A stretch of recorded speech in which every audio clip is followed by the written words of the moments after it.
Bismillahirrahmanirrahim. Assalamualaikum warahmatullahi wabarakatuh. Alhamdulillah rabbil alamin.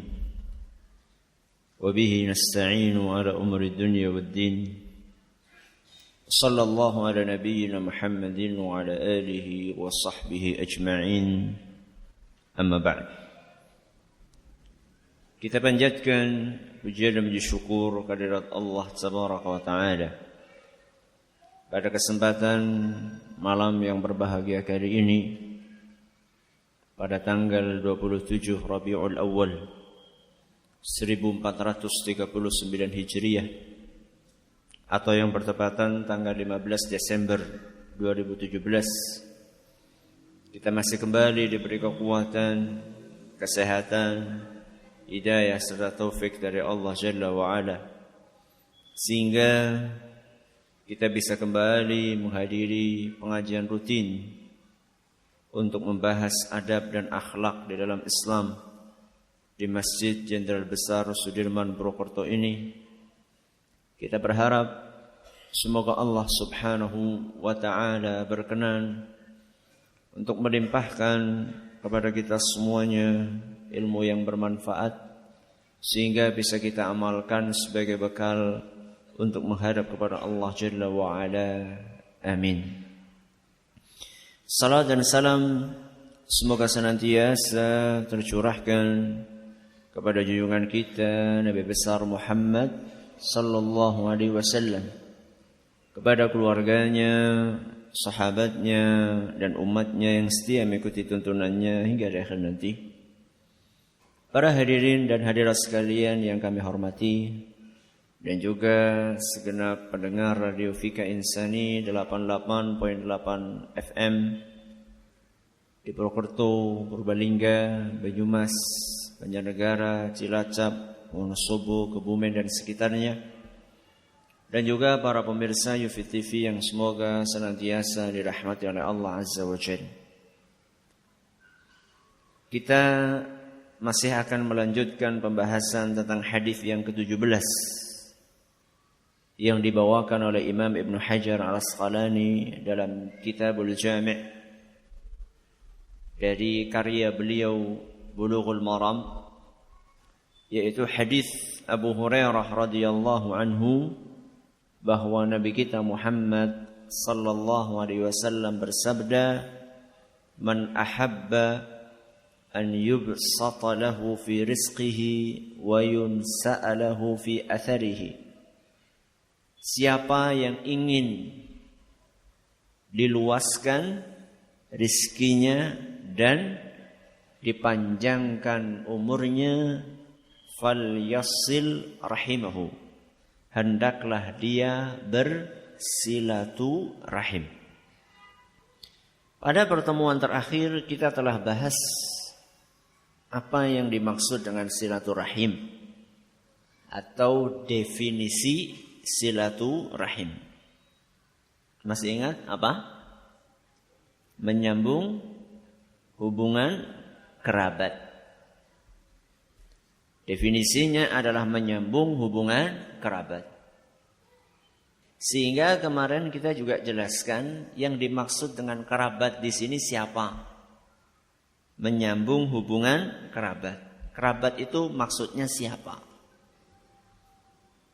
Kita sampaikan bahwa kerabat itu berlevel-level.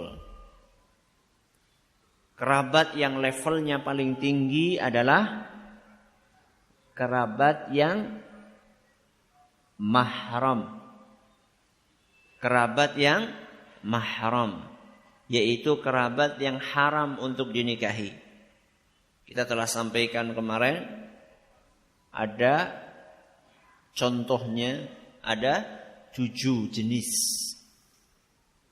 Ada bapak dan ibu, kakek nenek, terus anak, cucu, paman, bibi, kakak, adik. Telah kita sampaikan. Kemudian level berikutnya adalah kerabat yang bukan mahram. Contohnya seperti saudara sepupu. Saudara sepupu. Contoh yang lain, banyak banget. Ya. Saudara tunggal buyut.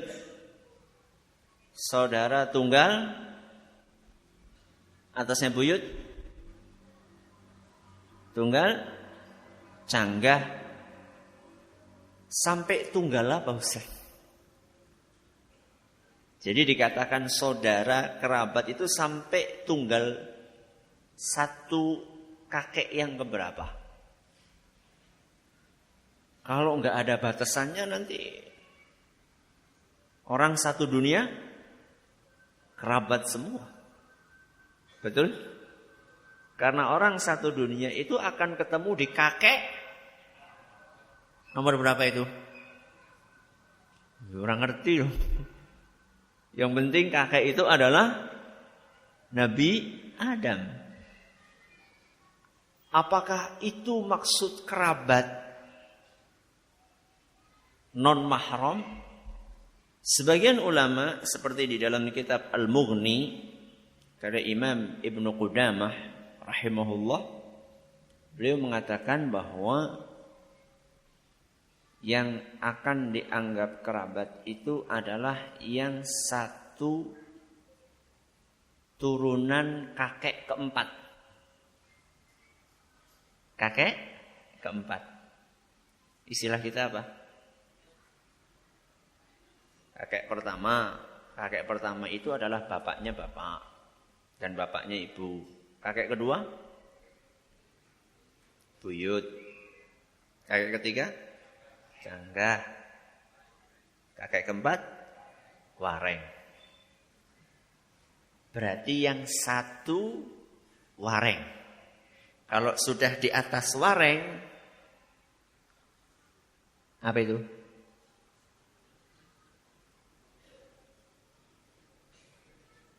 Masya Allah, ini kan orang-orang Jawa, masa nggak tahu? Kok kayak saya? Udah gudeg siwur. Yakin ini? Pokoknya di atasnya canggah lah. Kalau sudah di atasnya canggah,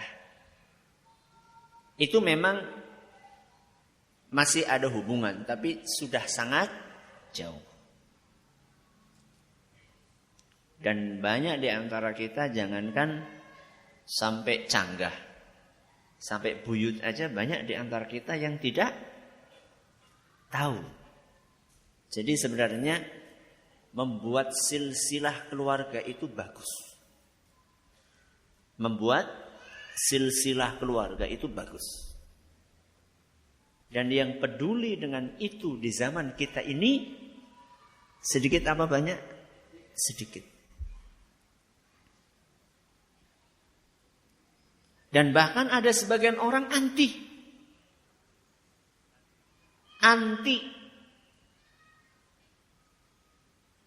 Kok anti Ustaz? Iya. Dia pikir itu adalah bagian dari fanatisme kerabat. Ya tergantung niatnya toh.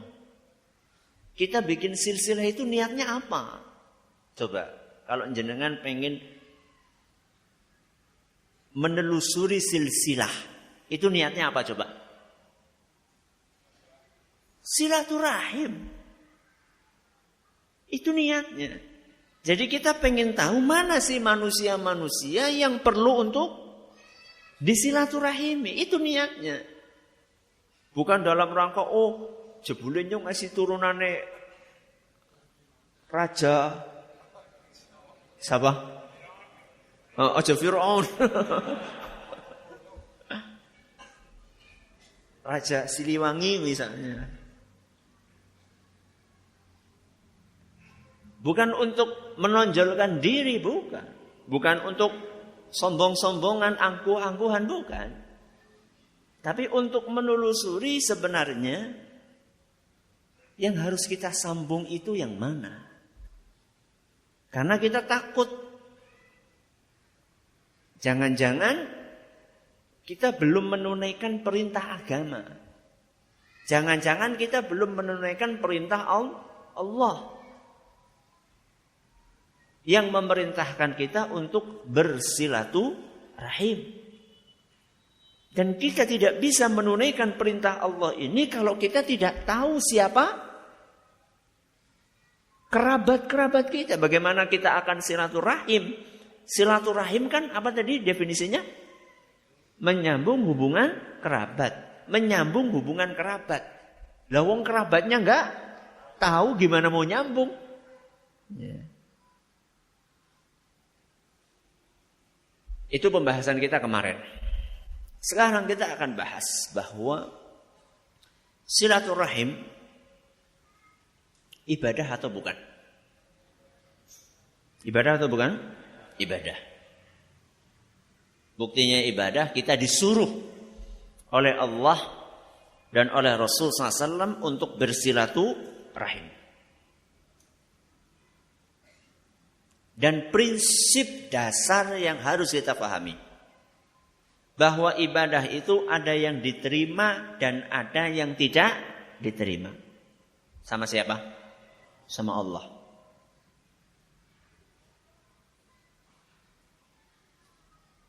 Dan kewajiban kita berusaha bagaimana supaya ibadah yang kita lakukan itu bisa diterima. Di antara cara dan usaha yang perlu kita lakukan supaya ibadah kita diterima, kita harus tahu bahwa ibadah itu ada syaratnya. Supaya ibadah bisa diterima oleh Allah itu ada syaratnya. Dan ini sering disampaikan oleh para ustadz. Syaratnya ada berapa? Ada berapa? 2. Yang pertama, ikhlas.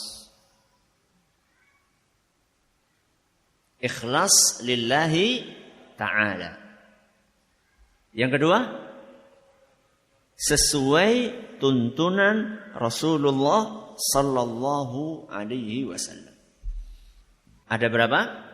2. Yang pertama, ikhlas ikhlas lillahi ta'ala. Yang kedua, sesuai tuntunan Rasulullah sallallahu alaihi wasallam. Syarat yang pertama ini hubungannya dengan batin. Syarat yang kedua hubungannya dengan lahir. Syarat yang pertama yaitu ikhlas, hubungannya dengan batin. Syarat yang kedua sesuai tuntunan Rasul, hubungannya dengan lahir. Karena ibadah itu ada 2 dimensi. Dimensi lahiriah dan dimensi batiniah.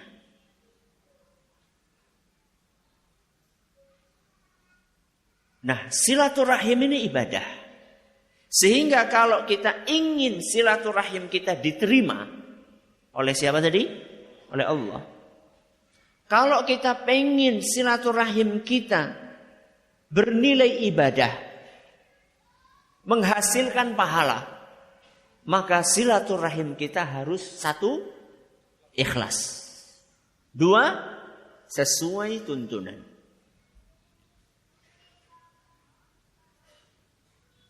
Saya perkirakan tadi nggak akan cukup untuk membahas dua-duanya malam ini. Sehingga kita akan cicil, malam ini kita hanya akan membahas ikhlas dalam silaturahim maksudnya apa. Pertemuan berikutnya insya Allah, dan mohon maaf jadi molor lagi ya. Kita pikir hari ini kita akan selesaikan hadis yang ke-17, ternyata molor lagi, mohon maaf. Bersedia memaafkan? Alhamdulillah. Halal ya? Halal. Jadi malam ini kita cuma akan membahas ikhlas dalam silaturahim. Maksudnya apa? Ikhlas itu kan artinya murni. Murni itu berarti tidak ada campurannya. Susu murni. Berarti susu ini nggak ada campurannya. madu murni. Berarti madu ini tidak ada campurannya. Emas murni. Berarti emas ini gak ada campurannya. Itu arti ikhlas secara bahasa. Nah, secara istilah artinya apa? Ikhlas itu artinya murni niatnya hanya untuk mencari ridho Allah. Melakukan sesuatu tujuannya, niatnya murni hanya untuk mencari ridho Allah.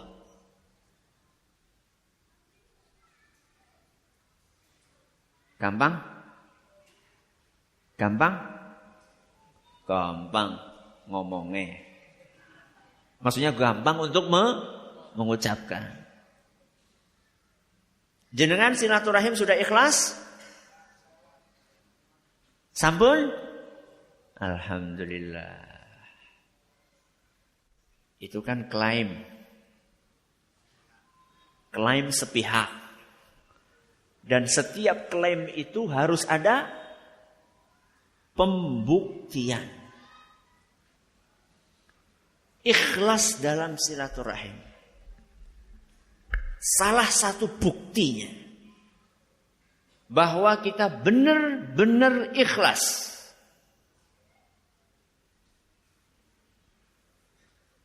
adalah ketika kita silaturahim bukan dalam rangka balas jasa. Saya ulangi. Salah satu indikator keikhlasan seseorang dalam silaturahim adalah ketika dia bersilaturahim bukan dalam rangka balas jasa. Apa itu balas jasa? Jenengan berkunjung, bersilaturahim kepada Pak D karena Pak D berkunjung kepada jenengan. Itu namanya silaturahim balas jasa.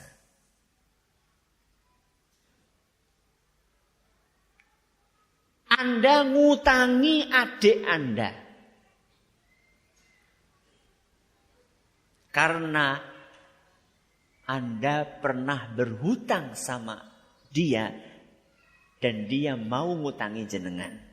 Itu namanya balas jasa.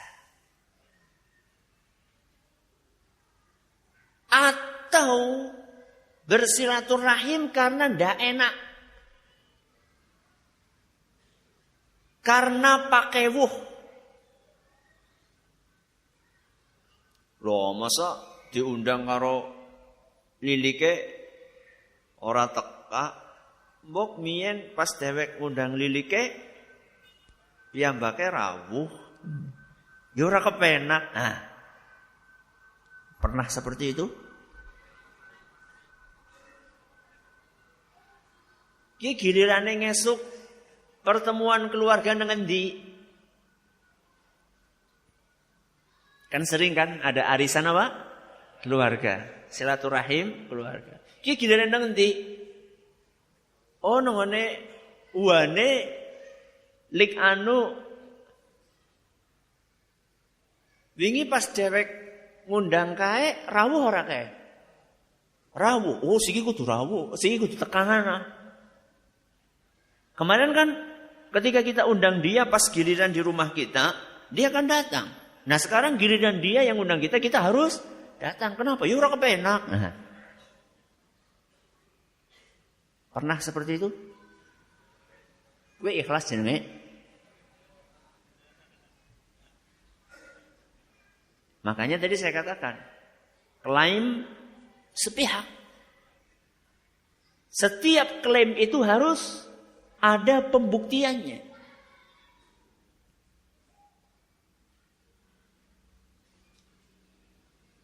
Itu indikator dari siapa Ustaz? Ustaz yang ngarang apa? Dari Rasulullah SAW. Beliau sallallahu alaihi wasallam bersabda dalam sebuah hadis yang diriwayatkan oleh Imam Bukhari, "Laisal wasilu bil mukafi." Pelaku silaturahim yang hakiki bukanlah orang yang membalas jasa. Saya bersilaturahim kepada si A karena si A bersilaturahim kepadaku. Bukan itu yang dimaksud dengan silaturahim hakiki. Laisal wasilu bil mukafi. Pelaku silaturahim yang sejati bukan orang yang bersilaturahim karena dia disilaturahimi. Bukan orang yang menyambung karena dia disambung. Bukan. Terus siapa wahai Rasul pelaku silaturahim sejati? Beliau mengatakan, walakin al-wasilu alladhi idha quti'at rahimuhu wasalaha. Pelaku silaturahim hakiki adalah yang mau menyambung orang-orang yang memutus silaturahim dengan dia.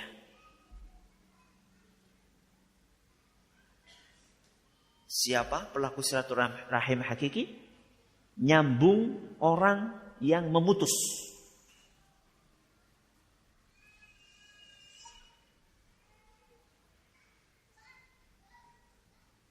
Punya kakak pernah rebutan warisan. Dan Anda dizolimi. Karena kakak menyerobot jatah. Putus? Putus? Putus. Kalau jenengan nyambung lagi, itulah silaturahim hakiki.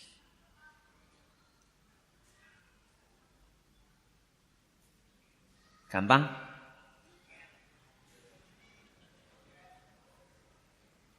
Itu baru silaturahim.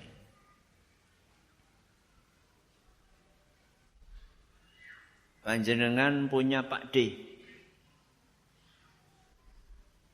Gak pernah nelfon, gak pernah SMS. Apalagi berkunjung. Nelfon saja gak pernah. Jenengan mulai berkunjung ke sana. Walaupun disambut dengan muka yang cemberut, tapi jenengan senyum. Senyum kepada orang yang cemberut. Gampang? Angin. Mulane pahalane gede.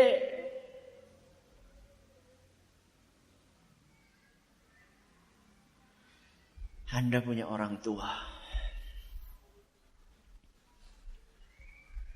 Allah takdirkan orang tua Anda menterlantarkan Anda.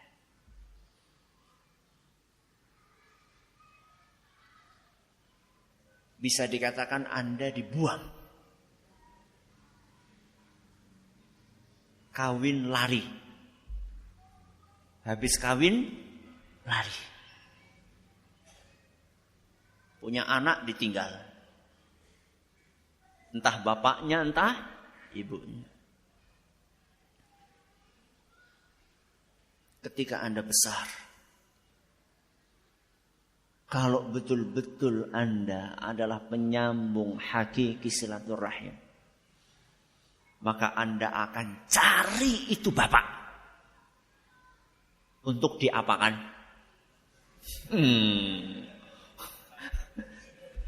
Itu bukan untuk Anda lakukan birrul walidain kepada dia.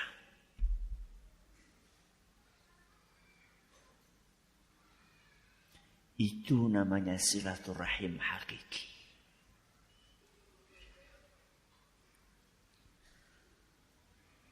Dan itulah indikator keikhlasan seseorang saat silaturahim. Apa hubungannya Ustaz? Antara menyambung orang yang memutus, senyum kepada orang yang cemberut, ngutangi kepada orang yang gak mau ngutangi.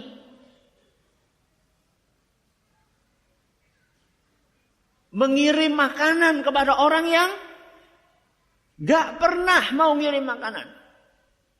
Apa hubungannya ini semua dengan ikhlas Ustaz? Ketika ada orang melakukan itu semua, apa yang diharapkan? Apa yang diharapkan? Ridha Allah.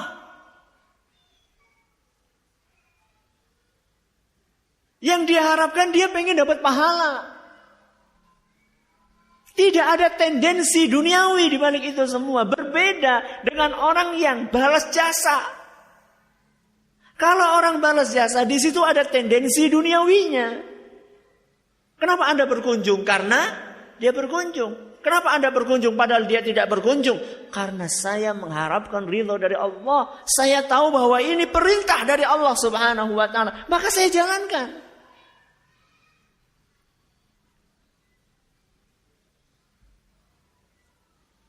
Begitulah orang-orang besar mengajarkan kepada kita. Siapa orang-orang besar itu? Nabi kita Muhammad sallallahu alaihi wasallam. Siapa orang-orang besar itu? Abu Bakar, Umar, Uthman, Ali. Para sahabat Nabi SAW, mereka mengajarkan seperti itu. Nabi kita Muhammad sallallahu alaihi wasallam berapa kali disakiti oleh Abu Jahal, oleh Abu Lahab, oleh kerabat-kerabatnya dari suku Quraisy. Berapa kali beliau disakiti? Nabi kita Muhammad sallallahu alaihi wasallam ketika beliau mengajak umatnya, mengajak masyarakatnya untuk masuk kepada Islam, apa jawaban mereka? Cacian, makian, lemparan batu sampai beliau berdarah-darah. Peristiwa ketika beliau berdakwah ke kota Taif. Ketika beliau berdarah-darah karena dilempari batu tersebut, beliau bernaung di bawah sebuah pohon sambil mengusap darah yang mengucur dari dahi beliau. Datang malaikat gunung. Malaikat yang ditugasi oleh Allah untuk ngurusi gunung. Malaikat itu datang kepada Nabi sallallahu alaihi wasallam dan berkata, "In syi'ta an utbiqa alaihimul akhshabain." Wahai Muhammad, kalau kamu mau, aku akan cabut 2 buah gunung besar yang ada di kota Mekah, kemudian aku timpakan kepada orang-orang yang tadi melemparimu dengan batu. Apa jawaban Nabi SAW? Manusia besar, orang besar. Apa jawabannya? Bal arju an yukhrijallahu min aslabihim man ya'budullaha wahdahu la yusyriku bihi syai'an. Jangan. Aku berharap dari orang-orang tadi akan muncul generasi yang beribadah kepada Allah dan tidak mensekutukan Allah sedikit pun. Aku berharap mereka dapat hidayah. Jangan engkau hancurkan mereka. Hadis riwayat Bukhari dan Muslim. Maaf, hadis riwayat Bukhari dan Muslim. Ketika perang Uhud, beliau sallallahu alaihi wasallam juga terluka. Apa kata beliau? Allahumma ighfir liqaumi fa innahum la ya'lamun. Ya Allah, ampunilah mereka. Mereka lakukan itu karena mereka enggak tahu. Padahal tawaran dari malaikat untuk menimpakan hukuman kepada orang-orang tersebut ada. Nabi berdoa seperti itu bukan karena Nabi SAW dalam posisi tidak bisa melakukan apa-apa, bukan. Beliau punya kekuatan, beliau punya peluang untuk balas dendam, tapi tidak beliau lakukan. Itulah manusia yang berjiwa besar. Bukan manusia-manusia kerdil. Jadi orang tahu mengenai sorry ya. Kayak wong atos banget kayak. Dari nyong ora bisa atos apa? Ini manusia-manusia berjiwa kerdil.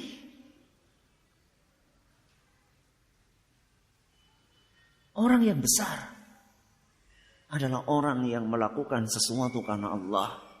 Bukan karena tendensi duniawi. Abu Bakar As-Siddiq tidak jauh beda dengan kekasihnya Nabi kita Muhammad sallallahu alaihi wasallam. Ini kisah pernah saya bawakan di pengajian tafsir di Masjid Agung Purbalingga. Kisah antara Abu Bakar As-Siddiq dengan seorang yang bernama siapa? Mistah. Siapa? Mistah.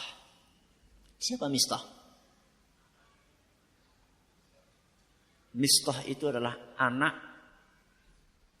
bibinya Abu Bakar. Berarti apa ini? Sepupu. Sepupunya Abu Bakar As-Siddiq. Mistah ini miskin. Masih kerabatnya Abu Bakar? Masih. Kerabat mahram? Bukan. Laki-laki? Ya. Abu Bakar orang yang kaya. Dia tahu bahwa Mistah ini kekurangan. Maka beliau tanggung hidupnya. Dinafkahi sama Abu Bakar. Kasih bulanan terus untuk biaya hidupnya Mistah. Apa gerangan balasan dari Mistah? Ketika tersebar isu yang dihembuskan oleh kaum munafikin bahwa putri Abu Bakar, istri Nabi SAW, siapa? Aisyah radhiyallahu anha. Disebarkan isu bahwa Aisyah ini berzina. Na'udzubillah min dzalik. Istri Nabi SAW berzina, mustahil. Tak mungkin. Ya. Yang menyebarkan itulah kaum munafikin. Sebagian kaum mukminin terpengaruh dengan isu tersebut dan ikut menyebarkan. Dan salah satunya adalah Mistah. Anda bisa bayangkan bagaimana perasaan Abu Bakar. Ini orang ditanggung hidupnya sama Abu Bakar. Begitu ada isu fitnah yang menerpa putrinya Abu Bakar, ini malah ikut menyebarkan isu tersebut. Maka begitu melihat perilaku yang dilakukan oleh Mistah itu, Abu Bakar pun bersumpah, aku tidak akan lagi menafkahi Mistah. Sakit perasaan seorang ayah. Apa yang terjadi? Ditegur Abu Bakar oleh Allah. Siapa yang negur? Allah Azza wa Jalla. Allah sampaikan teguran itu dalam surat An-Nur ayat 22. Surat An-Nur ayat 22. وَلَا يَأْتَلِ أُولُو الْفَضْلِ مِنْكُمْ وَالسَّعَةِ أَنْ يُؤْتُوا أُولِي الْقُرْبَى وَالْمَسَاكِينَ وَالْمُهَاجِرِينَ فِي سَبِيلِ اللَّهِ. Tidak boleh orang yang punya keluasan rezeki di antara kalian bersumpah untuk tidak menafkahi kerabatnya. Atau orang-orang yang berhijrah di jalan Allah. Atau orang-orang miskin. Tidak boleh. Ditegur seperti itu oleh Allah. Gak boleh yang kamu lakukan, gak benar Abu Bakar. Terus apa yang seharusnya dilakukan? Wal ya'fu wal yasfahu, maafkan. Jadilah orang yang berjiwa lapang, maafkan dia. Siapa yang nyuruh? Allah.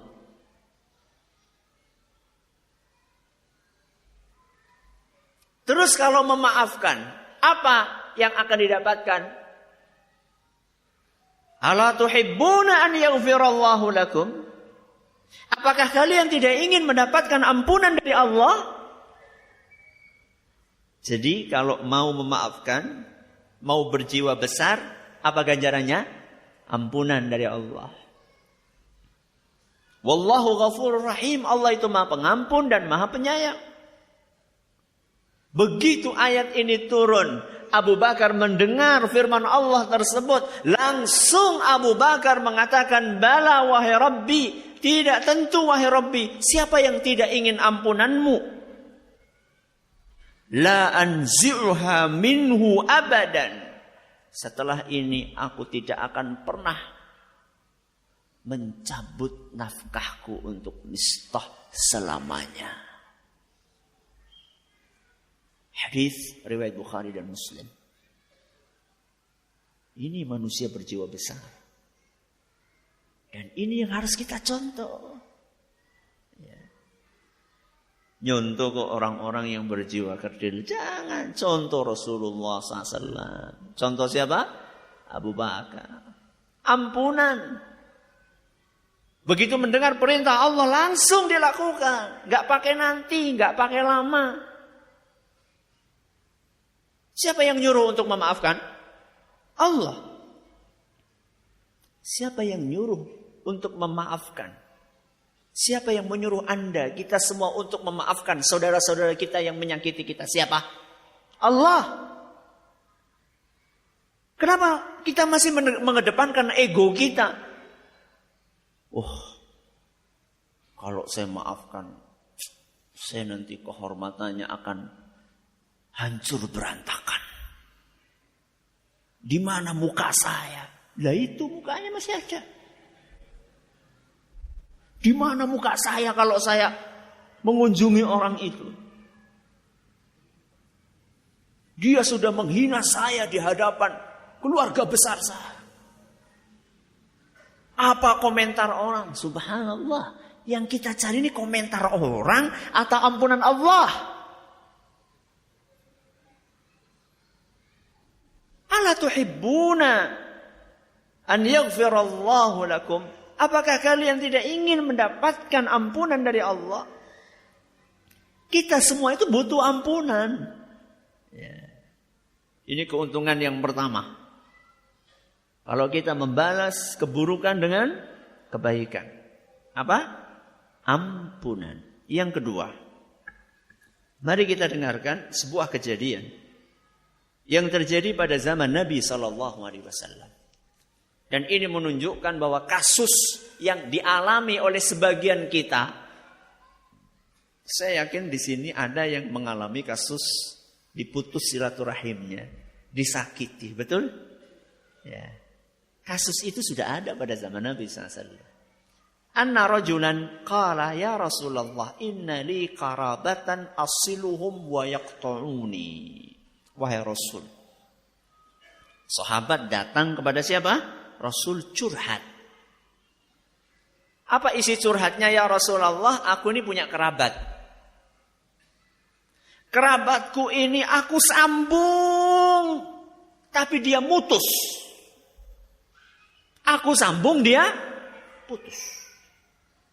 Wa uhsinu ilaihim wa yusi'una ilayya. Aku berusaha berbuat baik kepada dia. Dia malah balas itu dengan berbuat jahat kepadaku.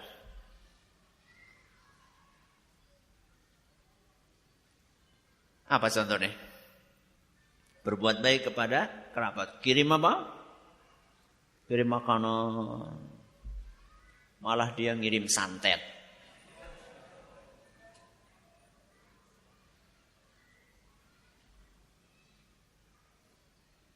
Wa ahlumu anhum wa yajhaluna alayya.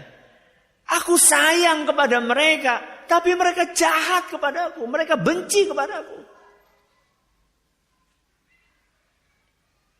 Ini sebuah momen yang sangat sulit. Apa jawaban Nabi SAW? La in kunta kama qulta faka'annama tusiffuhumul mal. Kalau apa yang kamu sampaikan benar, kalau engkau menceritakan realita yang sebenarnya, kamu gak bikin-bikin, alias kamu jujur dalam kabar berita yang kamu sampaikan barusan, merekalah yang rugi. Siapa yang rugi? Orang kerabat yang memutus, yang menyakiti, yang berbuat jahat. Mereka yang rugi. Terus aku bagaimana? Wala yazalu ma'aka minallahi dhahirun 'alaihim ma dumta 'ala dzalik. Selama engkau berbuat seperti itu, membalas keburukan dengan kebaikan, maka Allah akan terus menolongmu. Allah akan menjadi penolongmu, akan terus membantumu untuk menghadapi mereka. Hadis riwayat Muslim. Ini berarti keuntungan yang kedua. Apa? Pertolongan dari siapa? Allah.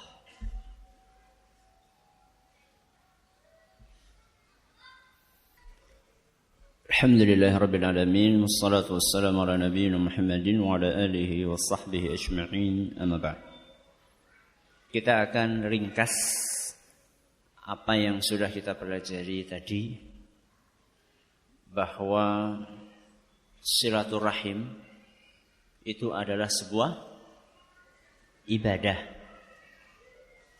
Agar ibadah itu diterima oleh Allah Subhanahu wa ta'ala, diperlukan sekurang-kurangnya berapa syarat? 2. Yang pertama, ikhlas lillahi ta'ala. Yang kedua, sesuai tuntunan Rasulullah SAW. Ikhlas itu kaitannya dengan batin. Kalau sesuai tuntunan itu kaitannya dengan lahir. Ikhlas dalam bersilaturahim artinya adalah tidak mengharapkan dari silaturahim yang dilakukan melainkan ridha Allah Subhanahu wa ta'ala. Keikhlasan dalam silaturahim itu ada indikatornya. Ada tandanya. Dan salah satu tandanya adalah ketika kita menyambung kerabat yang memutuskan silaturahim kepada kita. Itulah tingkat silaturahim yang tertinggi. Karena tidak ada tendensi duniawi, melainkan semata-mata karena menyadari bahwa silaturahim adalah perintah dari Allah. Apa keuntungan yang akan didapatkan oleh orang yang membalas keburukan dengan kebaikan? Menyambung orang yang memutus. Yang pertama, ampunan dari Allah. Yang kedua, pertolongan dari Allah Azza wa Jal. Itu sedikit ringkasan dari apa yang kita sampaikan. Kita cukupkan sampai di sini kajian kita malam hari ini. Terima kasih atas perhatiannya. Mohon maaf segala kurangannya. Kita tutup dengan membaca Subhanakallahumma wa bihamdika asyhadu an la ilaha illa anta astaghfiruka wa atubu ilaik. Assalamualaikum warahmatullahi wabarakatuh. Donasi dakwah Yufi